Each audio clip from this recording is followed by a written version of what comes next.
Hi, I'm Rami Jubran, Chief of Staff here at Drinks, and this is the Drinks Podcast, the business of online alcohol. The alcohol business is at an inflection point. The way people discover brands, how they research what to buy, where they actually make purchases, it's all shifting. A lot of traditional approaches just aren't working the way they used to. Every episode, I'll be talking with founders, operators, and executives who are figuring this out in real time. Some are finding real successes with new strategies, others are learning expensive lessons, but they're all navigating the same fundamental challenge. How do you build a sustainable alcohol business in a digital world? Whether you're running a winery exploring e-commerce, looking to add alcohol as a new category at a retailer, or building technology for regulated industries, these conversations will hopefully give you the context you need to understand where this industry is heading. And I'm very excited to have someone who's been at that intersection of technology and business transformation for decades, and that is Andy Lark. Andy Lark is an advisor to us here at Drinks, but his background spans far beyond our industry. Andy has both founded multiple startups and led digital innovation for the world's largest corporations. He's also the co-author of the bestseller Augmented and regularly speaks to audiences around the world about AI and digital transformation. What makes Andy particularly valuable for our conversation today is his ability to cut through the AI hype and focus on what's actually working in practice. He's not just talking theory, he's implementing these technologies and seeing real-world results. Today, we're going to dive into what AI really means for wineries, from operations to customer experience. And Andy's going to help us separate the opportunities from the hype. So Andy, I'm very excited to have you on today, but I want to ask you this. You've seen digital transformations across multiple industries. When did you first realize that AI would be a game changer specifically for wineries and alcohol brands? Look, I think it goes back a bit. If you go back to where the first GPTs started emerging, about 2023, you could immediately see the productivity gain. And I think wineries fall into two camps, right? You've got a set of very large groups, right? And they're well-resourced. They have big digital teams. They have marketing teams. They have everything a traditionally large company would have. But the other 95% of the industry in mass is really resource constrained. And they're caught up in the routine of the ritual of the business. You go to some of my favorite winery sites, they still don't even have e-commerce running. And that's not because they're somehow delinquent. It's just they're completely taxed on resources. And so the first sort of observation was, man, this is going to unlock enormous productivity gains for the wineries, right? They're going to be able to do more with what they've got, or just add one more person. Instead of adding one more person, they're going to add, effectively three. So that was the first moment. But I think the second moment happened really, earlier this year for me, where a new generation of web browsers started emerging. And one thing that's really important to understand about these technology shifts, if you go back in time, I'm old and tired, you go right the way back to sort of the birth of the internet. What happened there's the interface to the computer changed. Windows 95 launched, we were all clicking, using a mouse. The way we interacted changed. And then what happened is steadily the interface became the web browser. Well, in this new world of AI, the interface will change again. The interface will split. It'll be very voice-centric. It'll be chat-centric. It'll be agentic. In other words, workflows will get embedded in. But then what changed was you're suddenly in your web browser. I'm looking at my favorite winery site. I open a chat window in my browser and I say, hey, I'm looking at this website. Is this the best price for this wine currently in the market? And bingo, I've got, no, you can get it cheaper here. You can get it cheaper here. Or I might say, hey, I really love this wine. Can you recommend to me 5 others that are very similar to it?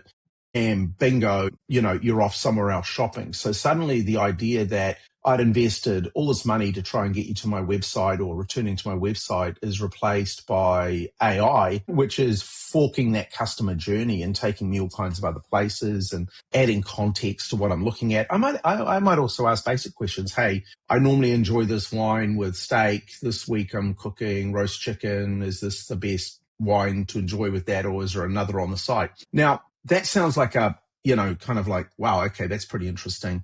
But what it fundamentally means is we've spent 20 years optimizing our sites for search to get people to websites. And now AI is using what we call geo or generative engine optimization to take natural language phrases and fork us in all kinds of new directions. And then just in the last, I would say 4 to 5 months, you've seen the rapid emergence of AI-based shopping experiences, where I don't even go to those other sites. There's a little box that pops up on the screen, says here, buy now. I click, I buy. And so suddenly I'm in an entirely new digital world in terms of e-commerce. And that's a absolutely radical shift. And we talk at Drinks a lot about the fourth tier of distribution, right? Which is this idea that the entire industry has been locked up in a three-tier distribution system. But now suddenly, if any website can sell wine compliantly and safely and without any burden or overhead, that little box that pops up on AI may be at Thrive Marketplace, it could be at Macy's.com, it could be at my favorite fashion apparel company. And suddenly I'm off having entirely new distribution experiences. It's a long answer to your question, but what it basically means, it's very similar to what we saw with the birth of e-commerce in the internet era, where suddenly how we buy changes, how we shop changes, the experiences we have inside the browser changes, everything starts to change. And I literally can pick up my phone and say, hey, this will probably cause my phone to do all kinds of weird things on the call, but I can say, hey Siri, use ChatGPT to buy wine from, Silver Oak, and bingo, it's up there ready to buy wine from Silver Oak. I'm not searching for the Silver Oak website, clicking, navigating a navigation schema, eventually going through that process. And I had a really profound experience of this the other day where I was trying to book a flight from LA back home to Australia. And it was about 20 plus interaction patterns for me to complete that journey with my airline, right? Got to get to the website. I've got to select an airport, got to select another airport. I've got to select dates. Then I forget to make it a one-way ticket and around, so 20 plus clicks in, I finally get to buy a ticket, right? And what Singapore Airlines done is instrumented that as AI on their website. So I just open a chat window. I say, hey, I want a ticket from Singapore to LA. I want to fly premium economy. I want to leave on this date. I want to arrive on the same day. And I don't want any stops. And there's my flight. And I push book. And it pops up and says, you're about to pay for your flight. Bye. I'm done. Right. And so everything changes, right? Everything changes. So that's my sort of long answer to your question, but I think it's so important that we tend to get interested in AI because we open Perplexity or we open ChatGPT or whatever we open, and we start dabbling around and, I don't know, making funky images, or we start writing little things or doing little tasks. We tend to miss the bigger picture that when the fundamental technology changes, everything changes then when the interface changes, and the interface is changing again. And that's a radical shift that every winery needs to get their head around. Yeah, you're hitting on it, and I want to double click on what you're saying, which is the AI and everything within the generative AI side of things has been growing and changing so quickly. What makes that especially powerful in an industry like the wine industry, where things have not changed in hundreds of years or tens of years?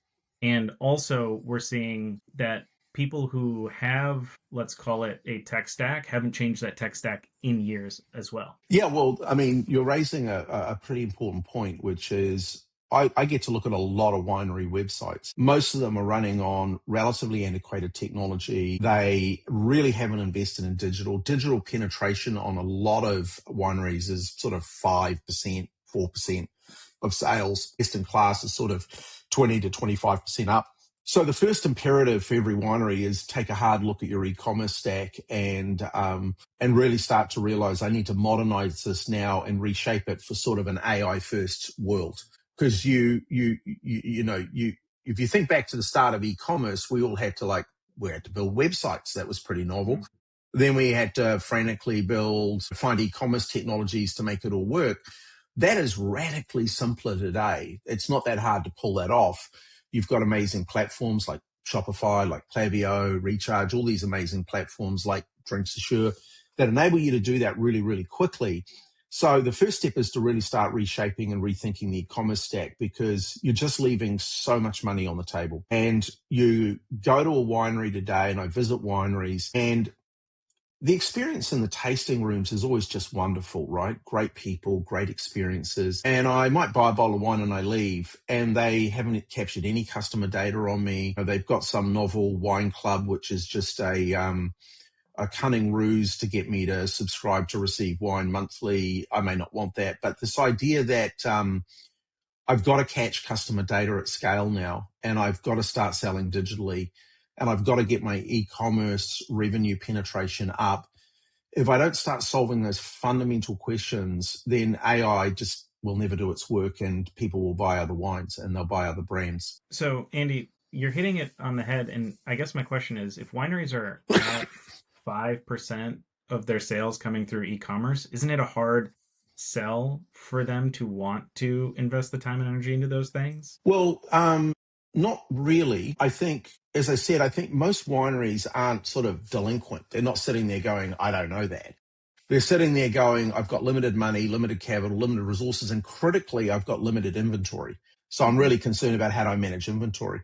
Well, and not all wineries are orientated to growth because they're both capital constrained and production constrained. I can only grow so much grapes, I can only produce so much wine. But the real question is, if you take a typical winery and you go, how much inventory are you carrying? And what's your inventory churn and turn cycle? There is massive room for improvement.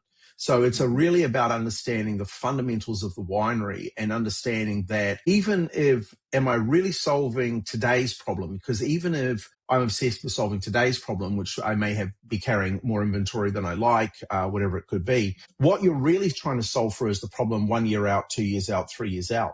So as I come out with a new release or I do a new release from the cellar, I'm able to acquire customers and attract customers at an ever decreasing rate, because AI has enabled me to automate the entire process end to end suddenly, and do personalization like never before to sell and market to customers. So I might visit, say, one of my favorite wineries, and I might buy some reds or whatever I might buy. And you've captured my data, and that data now sits in, say, Klaviyo, my CRM. So I now know Andy likes, Cab Savs, and he likes mature growth Cab Savs or whatever Andy likes. And then a year out, hey, I've just released another group of wines from the Cellar collection, whatever.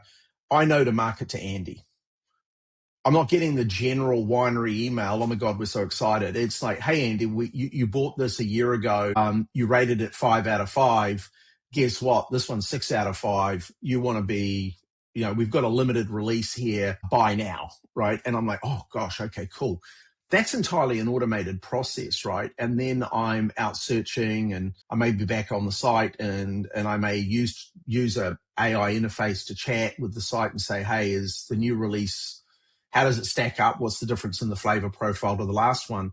That's all automated suddenly. And so this central idea that wineries are capacity and capability constrained environments in the whole, AI becomes a force multiplier for the agency. AI is now the force multiplier for the winery that enables them to do more for less, whenever they need to. Yeah. So if I'm a winery, where do I want to start implementing AI? Is it on my side? Is it on my production side? Is it on my marketing side? Or is it on the front end and thinking about installing like an agent? Like what's going to be the quickest and easiest way to start to leverage some of those tools that are out there? Well, let's answer the question in two parts. Let's start with the first part, which is a very general part about how do you apply AI. Now, we can spend hours as humans dabbling with AI and messing around. It's slightly obsessive, right? You're just like, oh, cool. Well, I open Nano Banana and I'm making all these amazing images or whatever. What I'd encourage every winery to do is just build a list of all of the primary jobs to be done that you're kind of blocked on. I was talking to a winery this week, and they're like, look, our primary job to be done is we need to reimagine the experience at the cellar door. Right now, we have all these people come through. We don't capture their data.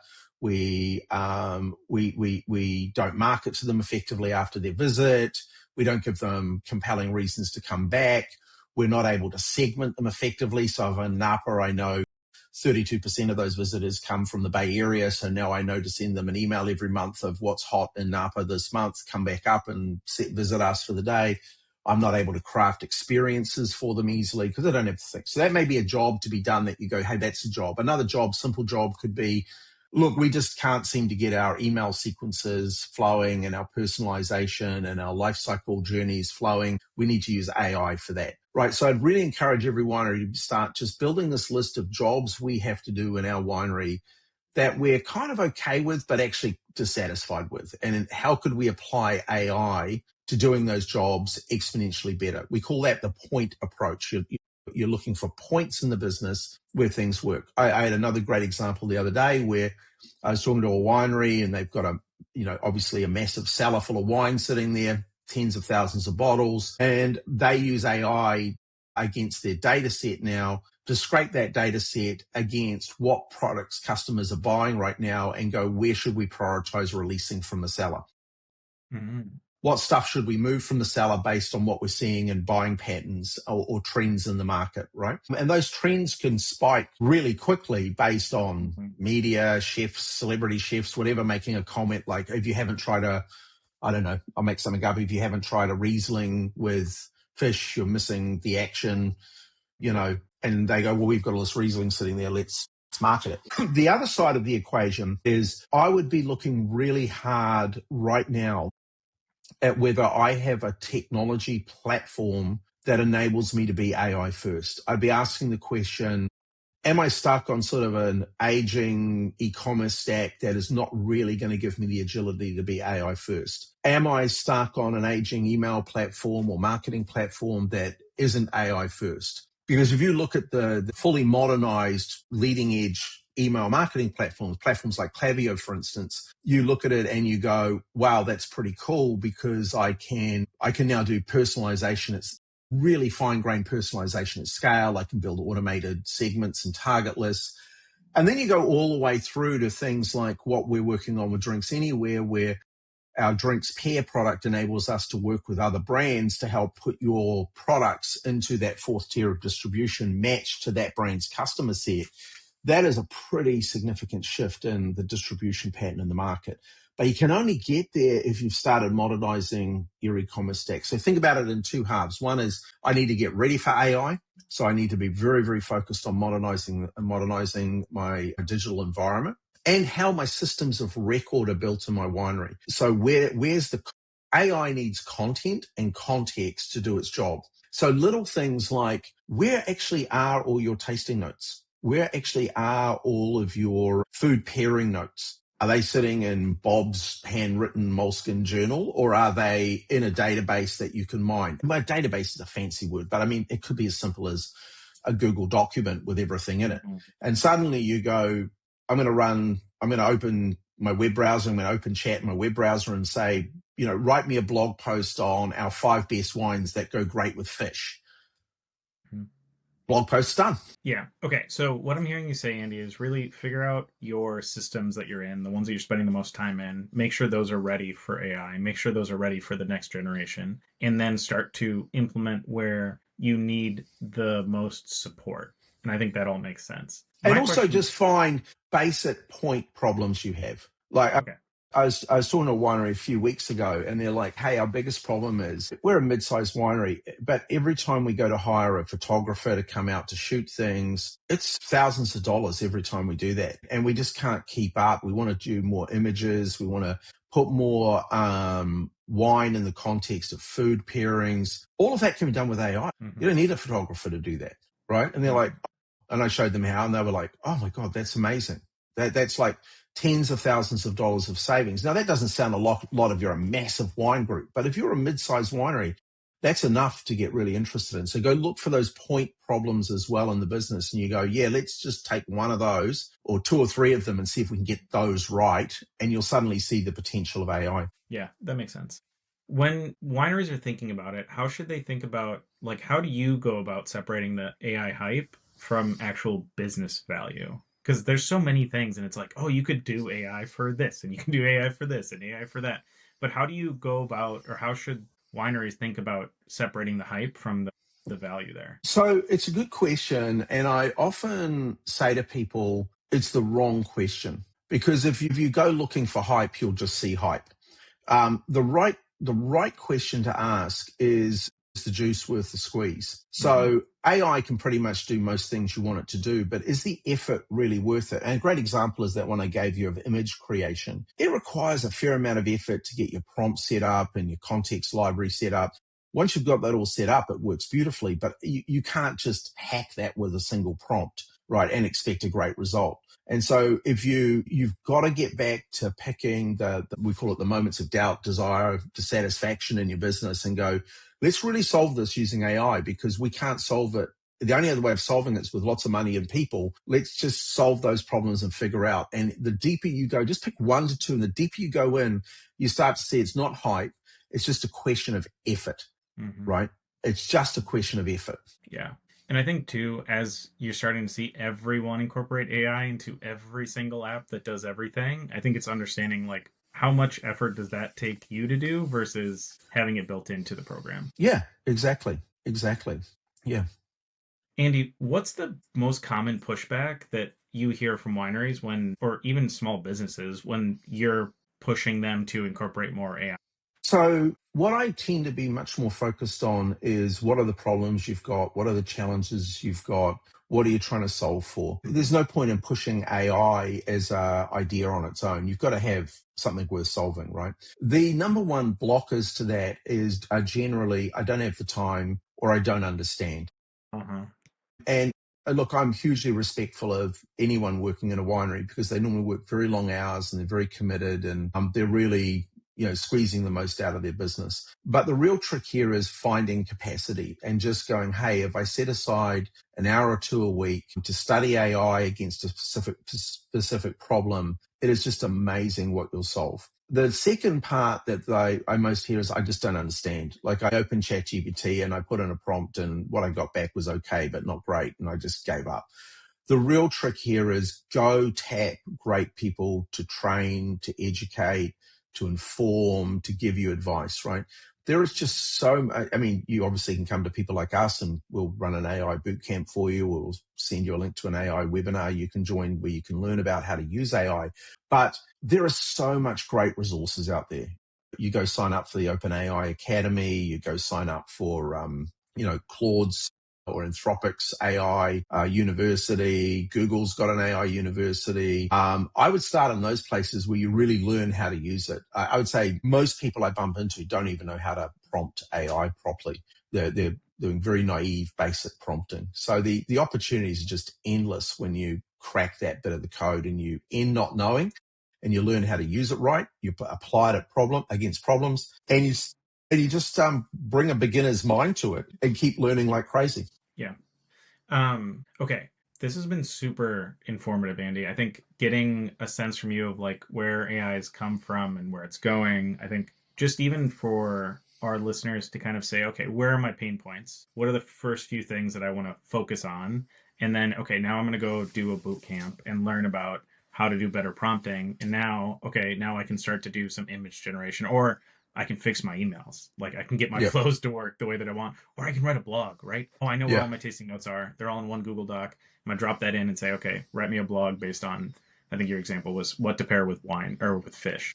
And I think that's been really helpful. Before we finish, I want to do a quick rapid fire round with you. I've got 7 quick questions about AI and wine, and I just want to get your quick answer on all these, Andy, if you're okay with that. So, all right, my first question is, what do you think the biggest AI misconception wineries have is? AI is too hard for me to get my head around. I grow grapes and make wine. And then secondly, this is something that the digital people will sort of solve, or my agency will solve, or someone else will solve. It's not. It's something that you need to look at every area of your business as being integral and part of the business. Yeah. Okay. Next question. What's one AI tool that every winery should implement right away? I think there are 2 that I'd give you out of the box. One is, I would definitely make sure I pick one of the dominant AI platforms to use and instrument in my business. I would strongly recommend you don't, if you're in a Microsoft environment, don't use Copilot. I would use ChatGPT and really understand and to get ChatGPT set for success across your entire business. A great example of this, I was with a winery recently. We'd done an AI boot camp with them, and I showed them how to set up their ChatGPT account connected to Siri on their phone. Okay. And I said, how are you going to use that? And they're like, well, I'll just use it for searching stuff, I guess, and things like that. And I said, okay, well, how about you're in your tasting room and you have a bunch of guests arrive from Japan and you want to talk to them in Japanese. Suddenly that ChatGPT capability in your phone can engage in entire conversations with them in Japanese. They were like, wow, that's amazing. And they phoned me about a week later and said, it works. It's amazing. So pick one platform. That's the number one thing I would do, and really get my everything instrumented against it and get it going. Stop dabbling in the 50 hot things you might see. Second thing I would do is I would really start using voice. I use voice for about 80% of what I do on a computer and on my phone, and really start to see the potential of using AI-based voice interactions to do all your work. You are going to save so much time and so much money, and you'll become so much more productive if you switch from tapping things into a keyboard to talking at your computer. Yeah, I've been doing more of that. You keep telling me this all the time, Andy. Every time I talk to you, you're like, "Are you doing this via? Are you dictating this around me?" And I'm like, "No," but I've been Yeah. trying to do more of it, and it has been working. My wrists feel much better. Okay, third question: AI replacing sommeliers, is that a threat, or do you think that's an opportunity? It'll never happen. What people are missing is the magic of a sommelier is in their human interaction pattern. Mm-hmm. The great sommeliers are I call them infotainers. They're informative and entertaining, and they Uh-huh. bring light to the experience in the moment you're in. So I don't think AI will ever replace a sommelier. But where AI augments a sommelier is in that digital pathway and digital experience. I mean, I give you a little example. I was in a restaurant a week or so ago. Most restaurants don't actually have a sommelier. They have some kid who thinks they know a bit about wine, and they're normally recommending whatever the boss has told them that he needs to sell most of. And I literally picked up ChatGPT. I took a photo of the menu and said, I really want to enjoy a really good Nebbiolo. It was an Italian restaurant. I really enjoy Nebbiolos and I want to enjoy a great Nebbiolo at this restaurant. Look at the menu and tell me and create an order or a food pairing that would go great with Nebbiolo.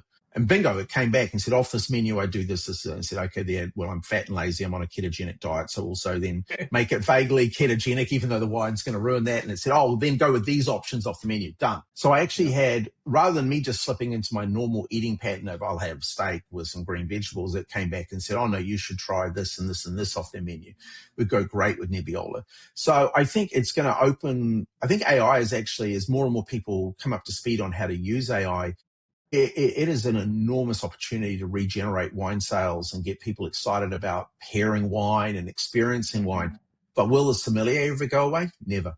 They are gold dust, those people. They're gold. What have you seen is like the best AI investment from a winery? Do you have an example of one that you saw and you were like, wow, that was great? I haven't seen any like mind-blowing ones, but most of them are inside the tools right now. So I think modernizing the e-commerce stack and getting it AI ready so you can feed your products off your AI stack into the AI engines. Some really great work going on with some wineries using platforms like Klaviyo to do AI generated segments and personalization. And so there's a lot going on there, but I think a lot of wineries are at day one of trying to understand AI. They're still at day one. And look, we are 3 to 4 years into the modern AI journey, but AI has been around since about 1895 or something. So, I mean, it's the race is on, as they say. Yes. Okay. Using a generative AI for wine marketing, is that a genius move or is that a disaster move? And I think you've alluded to it, so I think I know what you're Yeah, going to say. it's if you're not using ChatGPT and you haven't built your own GPTs inside ChatGPT for your primary wine marketing tasks, you're mad. Get on it today, and make sure your marketing people understand how to use AI, and make sure they understand the other tools outside of ChatGPT. I mean, ChatGPT is pretty remarkable, for instance, at image generation, but Google's or Nano Banana powered by Google is phenomenal at image generation. And there are a whole raft of other tools out there that are equally good. And a lot of AI built into tools like Klaviyo, like Shopify now that are just remarkable. You'd be mad not to be, you should be demanding every single one of your people is using AI and showing you results and outcomes from AI at scale. And if they come back and they say, oh yeah, we tried it, it wasn't very good, that means they just didn't know how to do it. Mm-hmm. Okay, last two. What do you think is an AI trend that's overhyped right now? Well, I think one of them you alluded to is I see so much nonsense out there about, AI wine sommeliers and, all that stuff. And it's just garbage. It's just nonsense. People just don't understand the experiential nature of enjoying great wines. But I think the other side of it is maybe there's not enough overhyped in wine. Maybe we should be overhyping more things AI can do in wine. Yeah. I see a lot of traditional digital vendors out there trumpeting AI, but what they've got is pretty average. But I think, you pick up the paper and it's all about AI-based sommeliers and AI-based wine lists, and I'm like, no, you're just missing the whole point about wine. Mm-hmm. Wine is as much enjoyable as it is experiential. I think the single biggest trend that's undervalued is the use of data and the importance of wineries valuing their data. Right now, wineries rightly put their first point of value is the wine itself, which is great. That can't change. But they don't understand or appreciate enough the importance of collecting customer data at every point of the journey and just collecting mountains and mountains and mountains of customer data. And if you look at it and you go, I've got a winery. This year, we're going to have 20,000 people come through our tasting room. How are you going to grow your targetable base by 20,000 people a year? And that if you get to year two and you're at 40 or 50,000 and you can drive a 10% conversion rate off that, through really good AI content and targeting and more, your cost to sell drops through the floor, your inventory cycles accelerate, you just expose yourself to a level of resilience that the winery down the road that's not doing that, they're just not going to have that level of resilience that you've got. Well, and I think too, to just add to that, I think the wineries right now are saying, well, I don't have that data. Well, you go, yeah, you do. You've got data. You know how much of this wine you sold. You know how much that wine you sold. You know how quick you sold through it. You know how much you produce. You know how quick you turn through it. Start using that data and start to find more out of that. And then start to add data where you can, right? Get the customer data, get the rest of that data, but use the data that you have, which you're probably not leveraging enough already. Yeah, I don't have the data as what we call a second order answer. The first order answer is, so why aren't you collecting data? How do you collect data? And where do you collect data from? And that's the goal. That's the goal. And make sure you're fully armed and equipped with a really good marketing automation platform, that you've got your site fully instrumented to better capture data and to signal buying intent from customers. It'll tell you so much. It'll just tell you so much. That ability to go, hey, we've noticed that 60% of the people hitting our website go to this page and look at this wine. Why is that? Do we need to make more of that and less of the other? I don't know. I mean, you've got so many data signals in your business already, you're probably not tapping. But critically, look at every place you touch a customer and go, how am I collecting data on that customer? And where's that data going? And how do I see it every single week? And AI can help with that. Absolutely. Absolutely. Andy, this has been delightful. Thank you for joining us to this week. Just getting a sense from you with all your experience in AI of how to start approaching it, to build our pain points, to start attacking those, figuring out how to become better at AI through training and all these other things, and how we can really implement it has been, I think, really eye-opening, and hopefully it's giving our listeners a lot of ideas of ways that they can quickly do this for themselves, and even ways they probably didn't think about doing it for themselves. I think with the image generation and other pieces, and hopefully they just go and say, okay, I'm going to write up 5 blogs now. I've got all of our tasting notes. I'm going to go make some blogs and let's get some content flowing, which I think is the biggest piece here is how do you do more with less? And that's the point of AI. This has been episode 28 of the Business of Online Alcohol. If you found this conversation useful, wherever you listen. If you know someone in the industry who'd get value from this conversation, send it their way. I've been Rami. This has been a delight. And thanks for listening. Thanks, gang.